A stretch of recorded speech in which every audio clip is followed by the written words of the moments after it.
कोलकाता में India political action committee यानी IUPAC के दफ्तर और उसके सह संस्थापक प्रतीक जैन के आवास पर गुरुवार को छापेमारी के बाद ईडी ने शुक्रवार को हाईकोर्ट का रुख किया।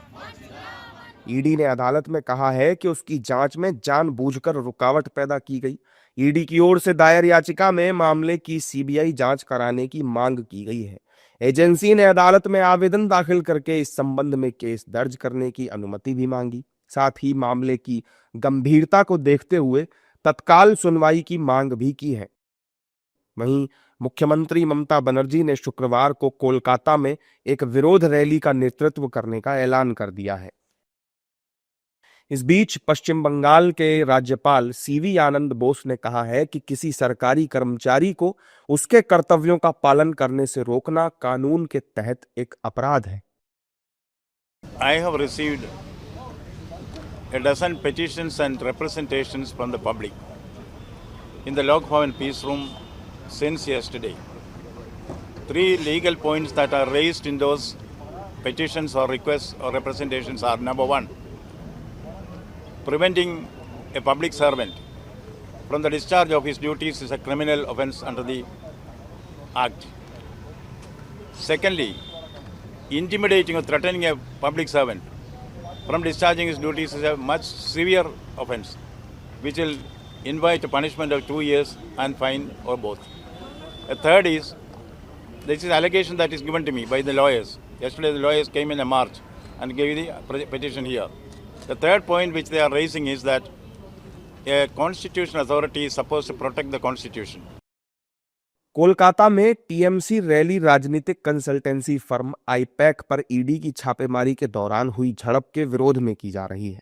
टीएमसी और विपक्ष के नेताओं ने दावा किया है कि ये तलाशी इस साल के अंत में पश्चिम बंगाल में होने वाले विधानसभा चुनावों से पहले उनकी पार्टी के दस्तावेजों को लूटने का प्रयास है। मुख्यमंत्री ने लोगों से 5 किलोमीटर से अधिक लंबी इस रैली में हिस्सा लेने का आग्रह किया है।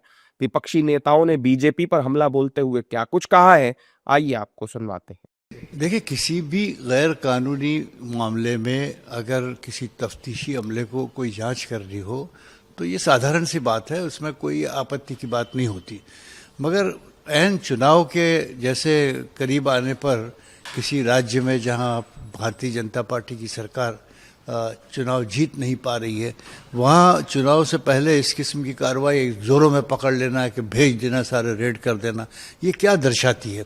इससे लोगों के दिमाग में एक बात आती है, निष्पक्ष तरीके से विचार करने वाला भी ये सोचेगा कि ये एक दबाव डालने की साजिश करने की कोशिश है। ईडी तो तोता है, ईडी तो सरकार का तोता है, किसी के भी यहाँ भेज देती है। जिस तरह से लैपटॉप और फाइलें जो है, क्या थोड़ा ईडी सरकार का तोता है, किसी के यहाँ भी भेज देती है। ये संस्थाओं का दुरुपयोग है। पहली चीज तो जब भी कोई भी विपक्ष का जो बीजेपी से अलग पार्टियां हों, उनके ठिकाने हों, उनके लोग हों, ईडी को वही मिलते हैं। तो ये इसमें कोई ईडी अगर आपको लगता है कि कोई सच्ची में कानून की तरफ से काम कर रही है, कुछ मनी लॉन्ड्रिंग उसको दिखी है, वो हो ही नहीं सकता ईडी वहाँ। क्योंकि बंगाल में भारतीय जनता पार्टी बहुत परेशान है, उसको लग रहा था कि वो बंगाल जीतेंगे, इसने सांप्रदायिकता फैलाने की कोशिश की और शायद जमीन से खबर ये आ रही है कि ममता जी फिर से बड़े आराम से जीत कर आएंगी। तो इस हताशा में उन्होंने ये सब हथकंडे शुरू किए कि जो भी कंपनियां या जो भी लोग भी मदद कर रहे हैं तृणमूल को, उनके खिलाफ ईडी का केस किया जाए। देश के अंदर मजाक बना दिया है भारतीय जनता पार्टी ने सारी संवैधानिक संस्थाओं का और जांच एजेंसियों का। जहां भी चुनाव होते हैं, चुनाव से इसी इलेक्शन कमीशन के सक्रिय होने से पहले वहाँ सीबीआई, ईडी ये सब पहुँच जाते हैं और विपक्षी दलों के ही पास जाते हैं। 10 वर्ष में अभी तक कोई ऐसी स्थिति हमारे सामने नहीं आई जहां भारतीय जनता पार्टी से जुड़े किसी उद्योगपति के, किसी सर्वे एजेंसी के या किसी नेता के यहाँ सीबीआई और ईडी गए हों चुनाव से पहले। गुरुवार को ईडी की जांच के दौरान सीएम ममता बनर्जी कई अहम दस्तावेज अपने साथ ले गई थीं। जाहिर है कि उनकी यह हरकत जांच प्रक्रिया को प्रभावित करने वाली है। इस दौरान बीजेपी नेताओं ने तृणमूल कांग्रेस और मुख्यमंत्री ममता बनर्जी पर तीखा हमला बोलते हुए उन पर अपने पापों को छुपाने का आरोप लगाया है। ये सारा संविधान अपने हाथ में लेना चाहती, सारे तंत्र को अपना खिलौना बनाना चाहती। जितने भी भारत के संवैधानिक संस्थाएं हैं वो इनके कदमों तले रहे, ये ऐसा चाहती। हरगिज नहीं होगा। संविधान सबसे ऊपर है, भारत की मान्यताएं सबसे ऊपर है। ऐसे एक नहीं 100 ममता बनर्जी आएंगे तो भी ये सब समाप्त नहीं हो पाएगा। जो उन्होंने किया है इसके खिलाफ तो FIR होना चाहिए, उनको गिरफ्तार कर लेना चाहिए। इन्फोर्समेंट डायरेक्टरेट एक फ्री एंड फेयर ऑर्गेनाइजेशन है, इंडिपेंडेंट एजेंसी है और ये रेड सिर्फ कोलकाता में नहीं हुआ, दिल्ली में भी हुआ। ये पहली बार है जब एक मुख्यमंत्री वहां जाके खड़े रह के देखती है कि सबूत को कैसे खत्म किया जाए, और जो खत्म करना ही था सबूत को तो क्यों कर रहे हैं आप ममता जी?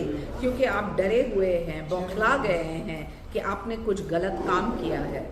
आपको जनता एक मुंह तो जवाब देगी वेस्ट बंगाल के असेंबली इलेक्शंस में, तब तक एजेंसीज को अपना काम करने दीजिए। इसमें मैंने बता दिया है, अब वो ममता दीदी या उनकी सरकार करप्शन में लिप्त होगी, ईडी सीबीआई अपना काम करेगी ना। प्रधानमंत्री जी ने देश की जनता के सामने पहले आह्वान किया था कि ना खाऊंगा ना खाने दूंगा। तो नरेंद्र मोदी जी के मार्गदर्शन वाली सरकार में देश के अंदर भ्रष्टाचार बर्दाश्त नहीं किया जाएगा, चाहे दीदी हो या केजरीवाल। उन्हें अपना काम करना होता है और ये लगातार इन्फोर्समेंट एजेंसीज पर जो अपना आक्रोश वो जाहिर कर रही हैं, बजाय इसके पश्चिम बंगाल की जनता में जाना चाहिए, उन्हें अपनी गलतियों के लिए माफ़ी मांगनी चाहिए। जिस तरह से अराजकता का साम्राज्य पश्चिम बंगाल में है, हालात उनके लिए प्रतिकूल हैं और उनकी वापसी नहीं होने जा रही है। इस छापेमारी के विरोध में पश्चिम बंगाल में कई जगह ईडी और बीजेपी के खिलाफ रैलियां निकाली गई हैं। तृणमूल कांग्रेस के 8 सांसदों ने शुक्रवार को राष्ट्रीय राजधानी में केंद्रीय गृह मंत्री अमित शाह के दफ्तर के बाहर विरोध प्रदर्शन भी किया। उन्होंने केंद्र सरकार पर केंद्रीय एजेंसियों के जरिए विपक्ष को निशाना बनाने का आरोप लगाया। ये बोल रहे थे इनका जो सीनियर ऑफिसर है वो अब आए नहीं, रूट पे है, कोई वीआईपी मूवमेंट चल रहा है, ऐसे बोल के 2 घंटे हम लोगों को डिटेन करके रखा है। हम लोग बोला हम लोग को छोड़ दो, नहीं तो आपका जो प्रिजन है वहाँ पे डाल दो। वो भी नहीं कर रहे, बोल रहे आ रहा है। ऐसे ये लोग कर रहे हैं और आपको देखा है, आपके साथ, हमारे साथ तो जो किया आपने देखा है, आपके साथ भी क्या किया आप लोग देख रहे हो। ऐसे करके वोट नहीं जीत सकते। बंगाल में ममता बनर्जी फिर आए। कोलकाता में गुरुवार को ईडी की छापेमारी के बीच सीएम ममता बनर्जी प्रशासन और पुलिस के सीनियर अधिकारियों के साथ प्रतीक जैन के घर और फिर कार्यालय पहुंची थी। इस दौरान उन्होंने कथित तौर पर कुछ फाइलें और इलेक्ट्रॉनिक दस्तावेज निकालकर अपनी गाड़ी में रखवाए। केंद्रीय एजेंसी ने अपनी याचिका में ममता बनर्जी पर आरोप लगाया है कि उन्होंने 2 जगहों पर छापे और तलाशी ऑपरेशन के दौरान अधिकारियों के काम में रुकावट डालकर अपने संवैधानिक पद का गलत इस्तेमाल किया है।